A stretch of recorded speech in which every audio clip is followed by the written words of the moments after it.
Hello and welcome back to my YouTube channel, Going Places with Abu Micah. In this video, I want to share my own little analysis of Canada's immigration strategy and what that might mean for express entry draws, rounds of invitations, and those who are planning to come to land in Canada as new permanent residents. So we always hear of Canada's immigration levels, immigration targets, and they're always big numbers, ambitious numbers. We want to welcome 1 million new immigrants by 2023. We want to welcome 400,000 new immigrants in 2021, right? But then we wonder why that doesn't translate into more draws that target, express entry applicants from outside the country. And why so many people are in the pool, but they're not getting invited to apply for permanent residence despite being eligible. Okay, so let's get into this and more in this edition of Going Places with Abu Micah. Do stay tuned.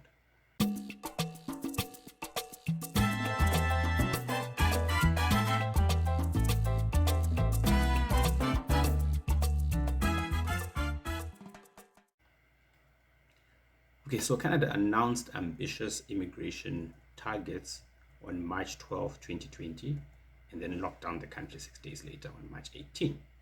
Now, since March 18, 2020, Canada has held the following all program or general federal draws. So there was one on July 8, 2020, invited 3,900 people with the lowest CRS of 478.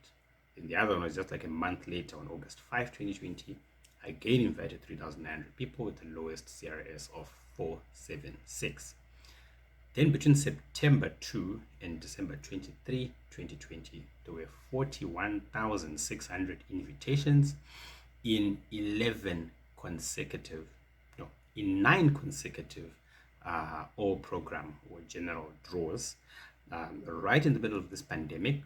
And the lowest CRS score invited in those 9 consecutive draws was 468. Now, most of those PR applicants have yet to land in Canada because of the restrictions, but that's not the subject of this video today. We want to talk about the draws themselves and what they signify. So from January 2021 until now, today is April 17, there has been a single all program draw that's been held.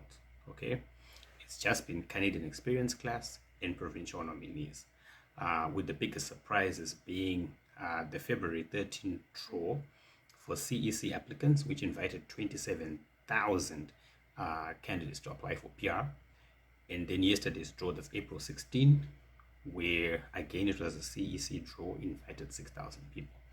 So what does this data mean? Why the focus on PNP applicants and CEC?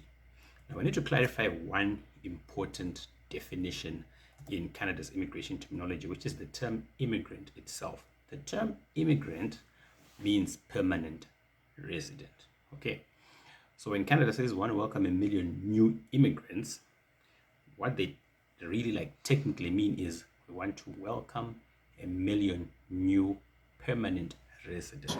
We aim to welcome 401,000 permanent residents in 2021, 411,000 in 2022, and 421,000 in 2023. This, for a lot of people, means, okay, we want to get a lot of people into the country. But that's not necessarily so, because Canada has got quite a lot of people who are in the country, but who are not permanent residents. So that includes people like recently graduated international students, refugee claimants, people who are working in Canada as temporary foreign workers. Those would also qualify, okay, to be included in the new immigrants that Canada wants to welcome by 2023. So,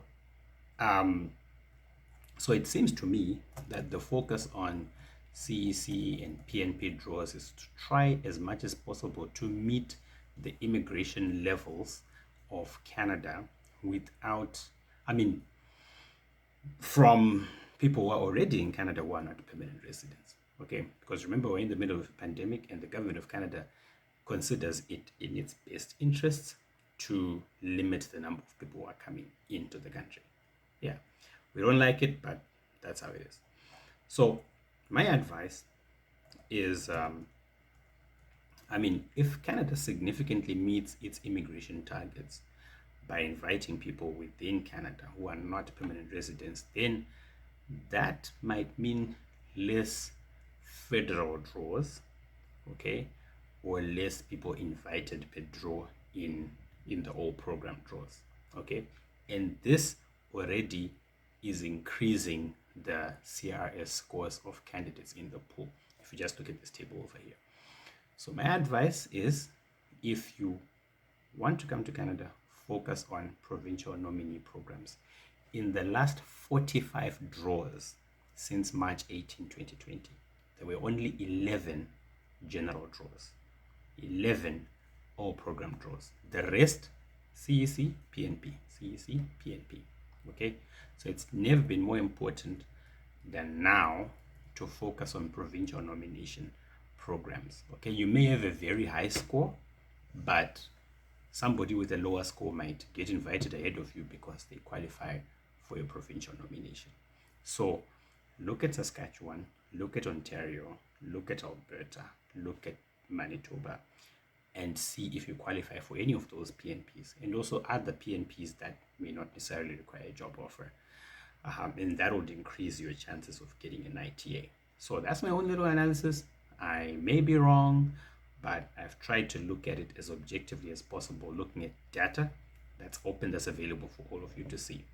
So otherwise, thank you so much, guys, for watching this video. I appreciate all of your support. If you haven't subscribed, please hit that subscribe button, turn on notifications, like this button if you like this video, if you liked it, and turn on notifications that you don't miss out in the next video. Okay, thank you so much, and I will see you next time.